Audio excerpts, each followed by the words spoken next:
Hello everyone.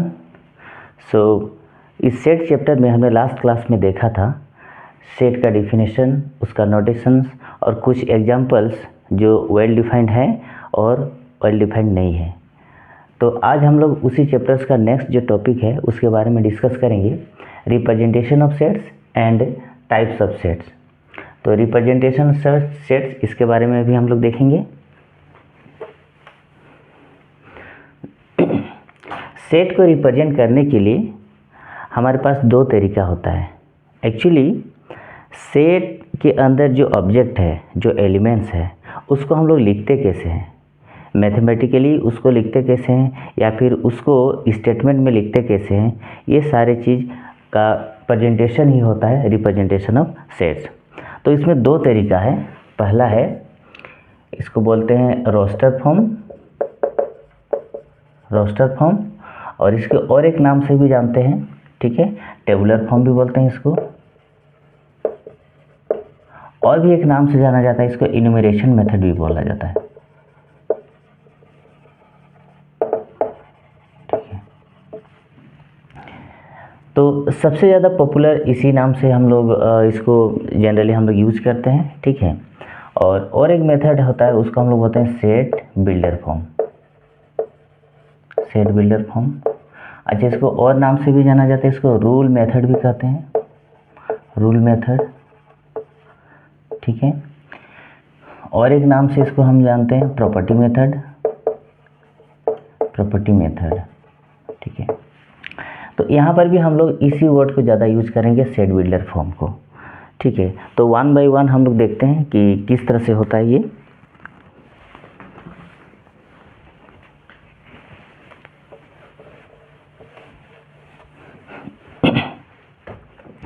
सो कुछ examples हम लोग लेते हैं शॉर्ट। ओके, तो मान लीजिए आपको कहें कि जो वॉयल्स है, इंग्लिश अल्फ़ाबेट के जो वॉयल्स है उसको आप लिखिए। तो आप कैसे लिखते हैं कि ए लिखिए, ई, आई, ओ और यू। तो हमने क्या कहा कि इंग्लिश अल्फ़ाबेट में जो वॉयल्स है उसको आपको लिखना है, तो आपने इस तरह से लिख दिया। तो ये जो आपने लिखा है इसको रोस्टर फॉर्म में कैसे लिखेंगे? तो जो सारे एलिमेंट्स हैं, ठीक है, सारे ऑब्जेक्ट हैं, इसमें अलग अलग एक इस तरह से कोमा डालिए और इसको सेपरेट कर दीजिए। सेपरेट करने के बाद यहाँ एक कर्ली ब्रैकेट लगा दीजिए। तो इस तरह का जो एक फॉर्मेशन हुआ, इसको हम लोग बोलेंगे रोस्टर फॉर्म। तो रोस्टर फॉर्म में दो चीज़ों की ज़रूरत है। पहला क्या है कि जितने भी एलिमेंट्स हैं उस एलिमेंट्स को हम लोग कोमा डाल के अलग करेंगे। ठीक है, कोमाज होना चाहिए। दूसरा क्या होना चाहिए, उसमें कर्ली ब्रैकेट होना चाहिए। ठीक है, कर्ली ब्रेसेस, ठीक है, ये होना चाहिए। तो ये कोमा और कर्ली ब्रेसेस से हम किसी भी सेट के एलिमेंट्स को इस तरह से लिख सकते हैं, तो उसको हम लोग कहेंगे रोस्टर फॉर्म।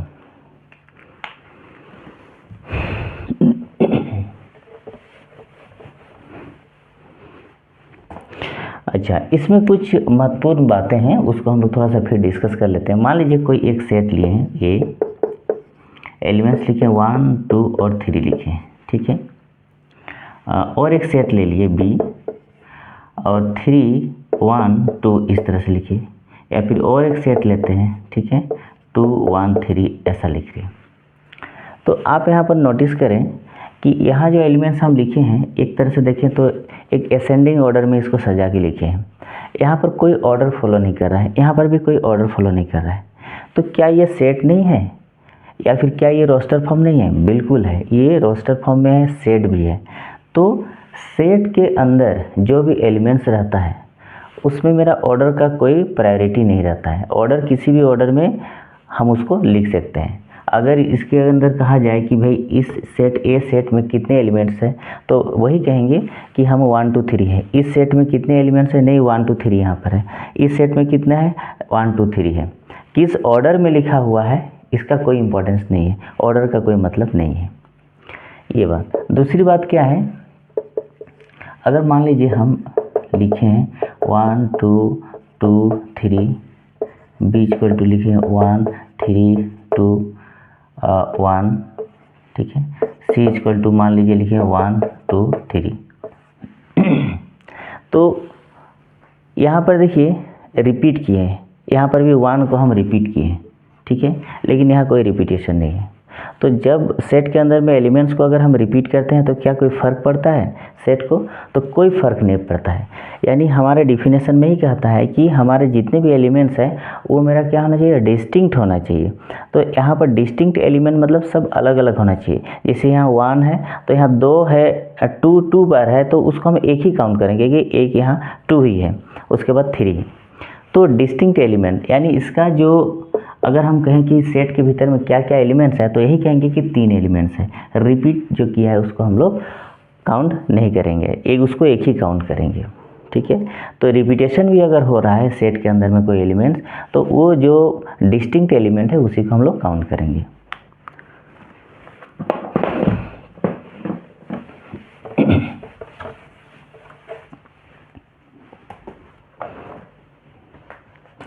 आगे हम लोग देखेंगे सेट बिल्डर फॉर्म, ठीक है। Set builder form,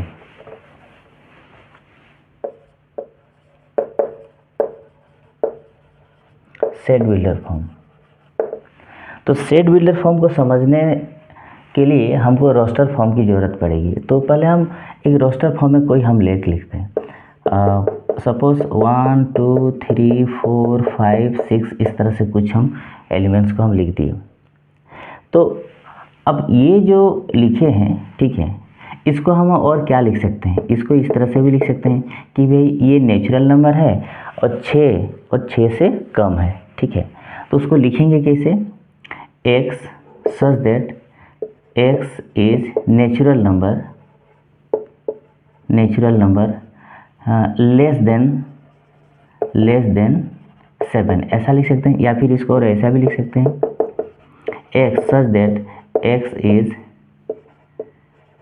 natural number less than और इक्वल टू 6, ऐसा भी लिख सकते हैं। या फिर इसको हम ऐसा भी लिख सकते हैं, x such that x belongs to n, x such that x belongs to n and, और ये जो n है क्या है? n, या फिर ऐसा लिख देते हैं कि x लाइज बिटवीन 1 to 6, ठीक है। तो ये सभी चीज़ यानी ये जो स्टेटमेंट है इस यहाँ के एलिमेंट्स को जनरेट कर रहा था एक तरह से, ये भी स्टेटमेंट यहाँ के एलिमेंट को जनरेट कर रहा है, ये भी स्टेटमेंट यहाँ के एलिमेंट को जनरेट कर रहा है। तो अल्टीमेटली ये सारा चीज़ को हम लोग इस जो रोस्टर फॉर्म है उसी रोस्टर फॉर्म का ये अलग अलग रूप है। तो एक तरह से कह सकते हैं कि इसका जो एक स्टेटमेंट लेते हैं हम लोग, वो स्टेटमेंट एक सेंटेंस के रूप में हो सकता है, फिर मैथमेटिकल एक्सप्रेशन के रूप में हो सकता है। तो उसी को हम लोग कहते हैं सेट बिल्डर फॉर्म। यहाँ हमने और कहा था कि रूल, मेथड या प्रॉपर्टी, मतलब एक ऐसा प्रॉपर्टी, एक ऐसा रूल जो वहाँ से हमारे सारे एलिमेंट को जनरेट कर रहा है एक तरह से। यानी यहाँ से सारे एलिमेंट्स को जो वहाँ बना रहा है रोस्टर फॉर्म में जो लिख रहे हैं, तो वो होता है हमारा सेट बिल्डर फॉर्म, ठीक है। और भी कुछ एग्जांपल हम लोग ले लेते हैं इसका।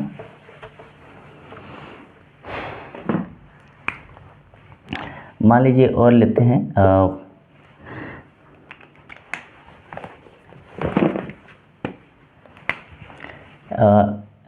a equals to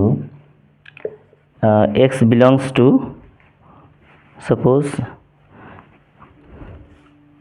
x belongs to z such that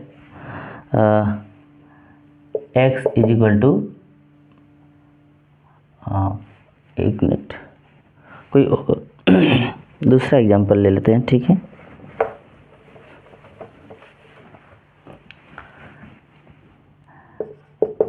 suppose हम लिख रहे हैं 1/2, 2/3, 3/4, 4/5, 5/6 और 6/7, इस तरह से कोई एलिमेंट्स लिए हैं, ठीक है।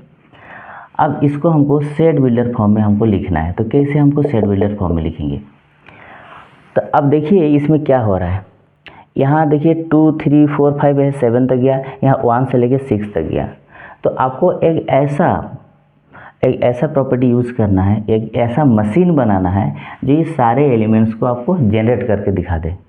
तो हम लेते हैं x such that x is equal to, ऊपर देखिए नेचुरल नंबर है, नीचे भी नेचुरल नंबर है, लेकिन एक ज़्यादा है, तो ऊपर में अगर n लिखते हैं तो हम एक ज़्यादा बढ़ा के लिखेंगे, n+1 कर दिए, ठीक है। क्यों? क्योंकि n का वैल्यू अगर 1 रखेंगे तो नीचे मेरा 2 होना चाहिए, तो यहाँ अगर 1 रहेगा तो 1 + 1 2, तो ये चीज़ आएगा। अगर n का वैल्यू 2 रहेगा तो ये चीज़ आएगा, ठीक है। और कहाँ है n, क्या है, n belongs to natural number, ठीक है, नेचुरल नंबर। और इसमें क्या है, यहाँ रेस्ट्रिक्शन अगर नहीं लगाएंगे तो ये आगे बढ़ता चला जाएगा, क्योंकि n का वैल्यू हम लेते जाएंगे तो ये आगे बढ़ता जाएगा। तो एक रेस्ट्रिक्शन लगा देंगे कि हमारा 7 से ज़्यादा नहीं होना चाहिए, ठीक है। तो n < 7 कर देंगे, ठीक है। और इसके जगह पर दूसरा भी लिख सकते हैं, यहाँ पर n < 6, ये भी लिख सकते हैं इसके जगह पर, ठीक है। तो यहाँ से हमारा ये सारा एलिमेंट जनरेट हो रहा है। तो इस तरह के फॉर्म को हम लोग क्या बोलेंगे, सेट बिल्डर फॉर्म कहेंगे।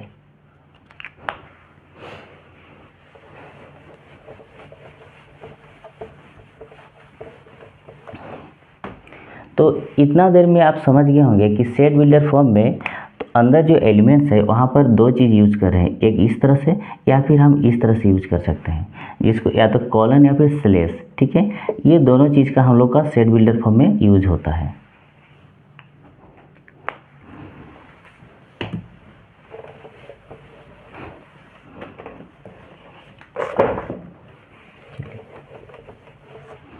आगे हम लोग देखेंगे टाइप्स ऑफ सेट्स, ठीक है, types of sets.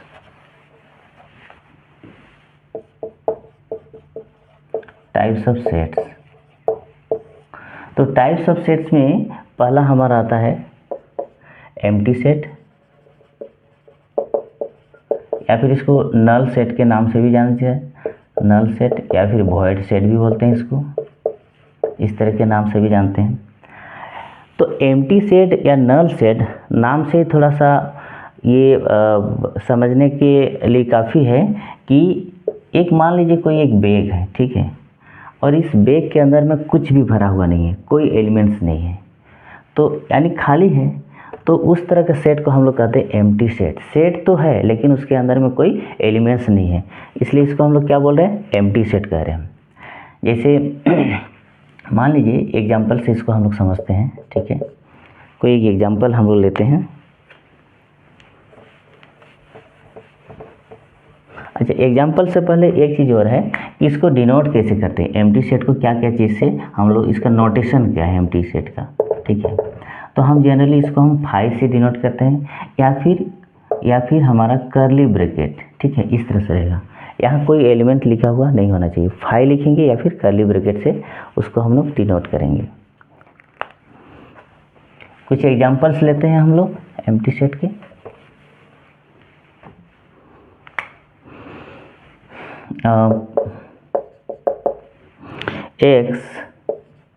x belongs to R such that x square is equal to -3। अब हम लोग देखते हैं कि ये जो सेट बिल्डर फॉर्म में लिखे हैं, यहाँ से क्या फाइनाइट एलिमेंट जनरेट हो रहा है कि कोई एलिमेंट जनरेट नहीं हो रहा है, ठीक है। तो यहाँ एक इक्वेशन के रूप में दिया हुआ है, तो इस इक्वेशन को अगर आप सॉल्व करते हैं -3, तो x इज इक्वल टू √-3, इसको आप ऐसा भी लिख सकते हैं -1 × 3, और ये क्या है, ये ग्रीक वर्ड आयोटा से हम लोग डिनोट करते हैं √3, यानी ये आपका आ गया √3 आयोटा। ये है क्या, ये रियल नंबर तो है नहीं, ये क्या है, इमेजिनरी नंबर है, इमेजिनरी नंबर, ठीक है। या फिर इसको ऐसा भी कह सकते हैं नॉट रियल, रियल नहीं है मेरा। अब देखिए यहाँ पर क्या दिया है, यहाँ बोला है कि x मेरा रियल नंबर होना चाहिए। ये इस इक्वेशन से हाँ जो सॉल्यूशन आ रहा है वो मेरा इमेजिनरी नंबर आ रहा है, लेकिन x क्या बोल रहा है, रियल नंबर होना चाहिए। तो ये जो यहाँ कंडीशन डाला है कि रियल नंबर का यहाँ पर सॉल्यूशन आना चाहिए, वो हमको मिल नहीं रहा है। तो अब कुछ मिल ही नहीं रहा है तो उसको हम क्या से डिनोट करेंगे, 5 से, कुछ नहीं मिल रहा है, या फिर कर्ली ब्रैकेट। तो इस तरह का सेट को हम लोग क्या कर रहे हैं, नल सेट कर रहे हैं, ठीक है।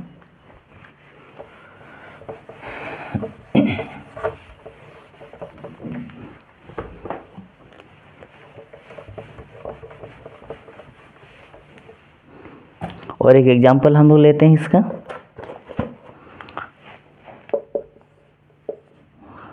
x belongs to n such that x lies between 6 to 7। तो ये मेरा कैसा सेट है देखिए,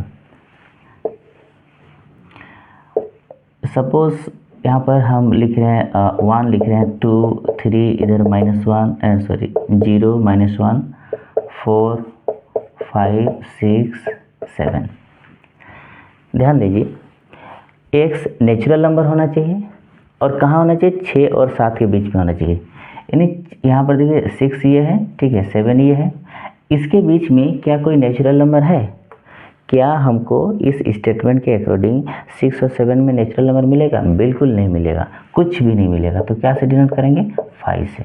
तो इस तरह का सेट हो गया नल सेट। थोड़ा और अलग टाइप का एग्जांपल हम लोग लेते हैं।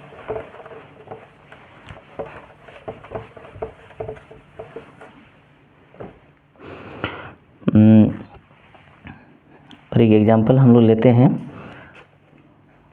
a is equals to x such that x belongs to R and x square is equal to 25 and 3x is equal to 6। चलिए इसको देखते हैं कि यहाँ से हमको कौन सा सेट मिलने वाला है। आप देखें कि ये इक्वेशन है, ये भी इक्वेशन है, ठीक है। इसको अगर आप सॉल्व करते हैं एक्स स्क्वायर इक्वल टू 25, तो एक्स का वैल्यू कितना आ रहा है आपका? एक्स का वैल्यू आ रहा है +-5, मतलब दो वैल्यू आ रहे हैं, एक 5 आ रहा है और क्या आ रहा है, एक्स का वैल्यू आ रहा है -5, दो चीज़ें आ रहा है। यहाँ इसको अगर आप सॉल्व करते हैं, ठीक है, तो एक्स का वैल्यू कितना आ रहा है? 3 2 6, तो एक्स इक्वल टू 2 आ रहा है। तो अब देखिए एक्स का वैल्यू -5 है, एक्स का वैल्यू 2 है, फिर x का वैल्यू कितना है? 5 है।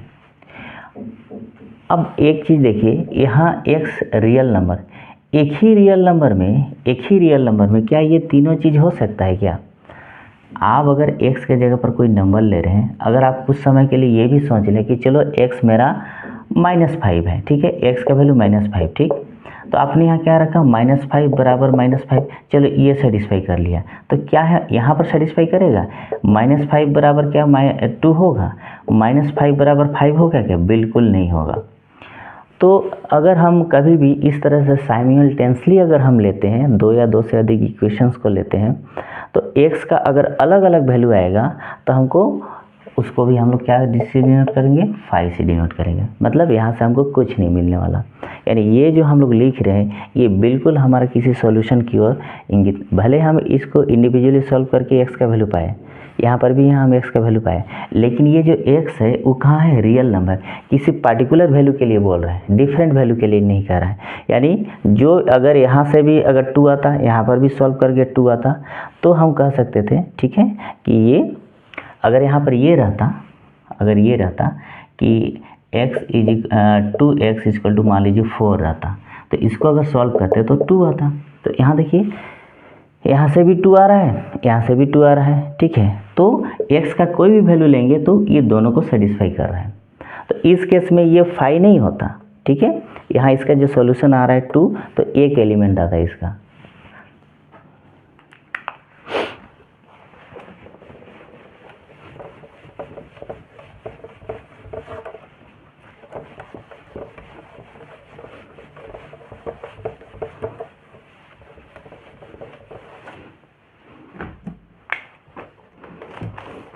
आगे हम लोग देखेंगे singleton set. Singleton set, single मतलब एक ऐसा सेट जिसमें सिंगल एलिमेंट हो, तो उसको हम लोग क्या बोलेंगे? सिंगलेटन सेट कहेंगे। तो एग्जांपल से हम लोग इसको समझते हैं। मान लीजिए कोई एक 5 लिख दिए इस तरह से, तो ये क्या है? सिंगल एलिमेंट है, इस सेट के भीतर में सिंगल एलिमेंट है, इसलिए सिंगलेटन सेट। दूसरा हम लोग लेते हैं a इक्वल टू मान लीजिए 0 लिख दिए, ठीक है, 0। तो इस कर्ली ब्रैकेट के अंदर में क्या है? 0। ऐसा ना समझे कि 0 कुछ नहीं, मतलब 0 यहाँ एलिमेंट के रूप में काम कर रहा है। यहाँ पर भी उसी तरह अगर आप चाहें तो ऐसा लिख सकते हैं, चूँकि फाई या फिर इस तरह से कर्ली ब्रैकेट अकेले जहाँ रहेगा उसको हम लोग नल सेट कहेंगे, लेकिन फाई अगर इसके अंदर में चला गया तो ये एक एलिमेंट के रूप में काम करेगा, तो इसलिए ये मेरा सिंगलेटन सेट में आएगा। अच्छा, और भी चीज़ हम मान लीजिए हम एक सेट ही लिए 1 और 2 लिए, ठीक है। तो आप देख रहे हैं कि हम इस सेट में क्या लिखे 1 और 2 दो एलिमेंट है, तो ये तो सिंगलेटन है नहीं। लेकिन अगर चाहें तो उसको हम ऐसा अगर बना दिए कि 1 2 लिखने के बाद फिर बाहर में एक इस तरह से कर्ली ब्रैकेट लगा देंगे, तब ये क्या कहलाएगा, ये फिर सिंगलेटन में चला जाएगा, ठीक है। तो कर्ली ब्रैकेट के भीतर ये पूरा 1 2 एक माना जाएगा, ठीक है। तो यहाँ पर तो सिंगलेटन नहीं था, लेकिन जैसे ही और एक कर्ली ब्रैकेट डाल दिए तो ये मेरा सिंगलेटन सेट में इंटर कर गया। सिंगलेटन सेट जो है आगे हम लोग कुछ क्वेश्चन सॉल्व करेंगे, जैसे आपका आईआईटी मेंस में भी बहुत सारा क्वेश्चन है जिसका सॉल्यूशन ऐसा कह देता है कि ये इसका सॉल्यूशन जो है वो सिंगलेटन सेट है, तो उस तरह के क्वेश्चन हम लोग आगे देखेंगे, इसलिए इसको अच्छा से समझ लें। चलिए आगे हम लोग देखते हैं फाइनाइट सेट के बारे में, ठीक है। फाइनाइट सेट, फाइनाइट सेट किसको बोलते हैं, एक ऐसा सेट जिसके अंदर के सारे एलिमेंट्स को हम गिन सकते हैं, ठीक है। कोई भी सेट इस तरह से अगर आप चल रहे हैं और लास्ट में कुछ लिख दें 10,000 लिख दिए मान लीजिए, ठीक है, तो ये सारे एलिमेंट्स आप आराम से इसको गिन सकते हैं, काउंट कर सकते हैं। तो इस तरह का एलिमेंट्स को हम लोग क्या बोलेंगे, इस तरह का जो सेट बन रहा है इसको हम लोग बोलेंगे फाइनाइट सेट। फाइनाइट सेट मतलब अंदर के एलिमेंट्स काउंटेबल हो, आप काउंट कर सकते हैं, ठीक है।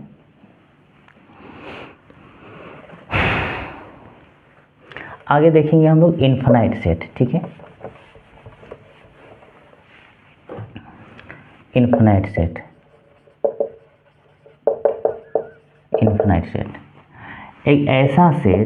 एक ऐसा सेट आप बनाइए जैसे 1 2 3 4 करते करते आप यहाँ चलते गए, ठीक है। ये डॉट डॉट कर दिए, मतलब आप ऐसा जगह पर जा रहे हैं जहाँ पहुँच ही नहीं सकते हैं, ठीक है। तो यहाँ के सभी एलिमेंट्स को क्या गिन सकते हैं, नहीं गिन सकते हैं। सारा एलिमेंट्स को हम लोग गिन ही नहीं सकते हैं, क्योंकि ये चलता गया, इसका एंड मतलब एंड तक हम नहीं पहुंच पाएंगे इसका। तो काउंटेबल होने के लिए क्या, यानी फाइनाइट सेट होने के लिए तो हमको एंड तक हमको जानना पड़ेगा कि अंत में क्या है, ठीक है। लेकिन इनफाइनाइट के लिए क्या है, उसके अंत हमको पता नहीं चलेगा। इसके कुछ और एग्जांपल्स हम लोग ले लेते हैं, ठीक है। जैसे मान लीजिए और लेते हैं x belongs to I such that x less than 1, ठीक है, x लेस देन 1। तो इसमें क्या देख रहे हैं कि अगर ये आपका 1 है, इधर 0 -1 -2 आप इधर चलते जा रहे हैं, ठीक है, चलते जा रहे हैं, इधर आपका -इन्फिनिटी। तो आप इस 1 के पीछे के सारे इंटीजर्स को आप लिखना चाहें तो कैसे लिखेंगे आप कि भाई -इन्फिनिटी, ठीक है, डॉट डॉट डॉट डॉट -2 -1 0, ठीक है। ये आपने सारे इंटीजर्स को लिखिए। अब यहाँ पर देखिए -इन्फिनिटी है, इसका मतलब यहाँ तक हम पहुँच ही नहीं सकते। इन्फिनिटी का मतलब क्या है कि आपकी सोच से परे। आप सोचते होंगे कि चलिए हम यहाँ पर आ रहे हैं, आपका माइंड जो है एक पार्टिकुलर नंबर पे आके अटक गया कि उससे ज़्यादा आपका माइंड जो है काम नहीं करेगा, या फिर यूँ कहें कि आप सोच रहे हैं कि मेरा सबसे छोटा नंबर जो होगा ये होगा, लेकिन आप फिर भी हम कहेंगे इन्फिनिटी क्या है, उसके आगे का नंबर है, मतलब बियॉन्ड योर थिंकिंग जो है वो होता है, आप वहाँ तक पहुँच ही नहीं सकते हैं, ठीक है। तो इस तरह का जो हमारा सेट बन रहा है इसको बोलेंगे इनफाइनाइट सेट। एक शब्द में कहें कि आप सारे एलिमेंट्स को गिन नहीं सकते हैं।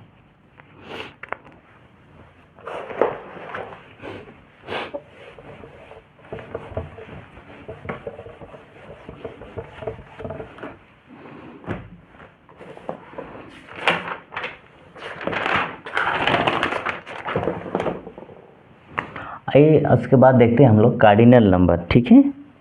इसके बाद हम लोग देखते हैं कार्डिनल नंबर।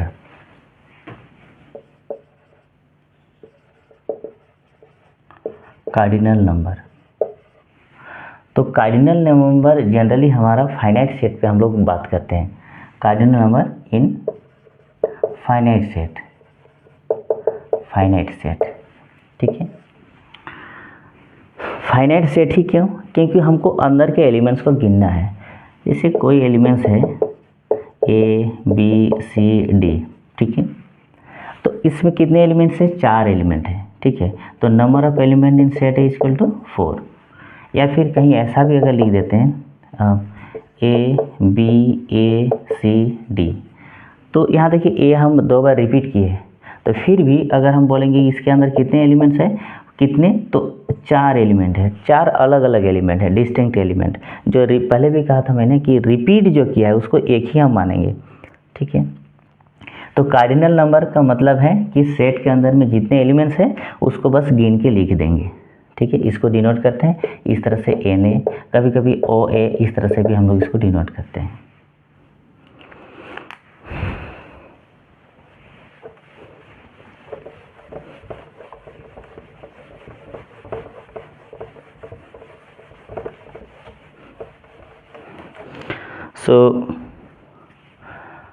इसके बाद हम लोग अगला जो टॉपिक है सबसेट्स को लेके हम लोग नेक्स्ट वीडियो में सबसेट क्या है, उसके क्या क्या और भी चीज़ें हैं, तो उसके बारे में डिस्कस करेंगे।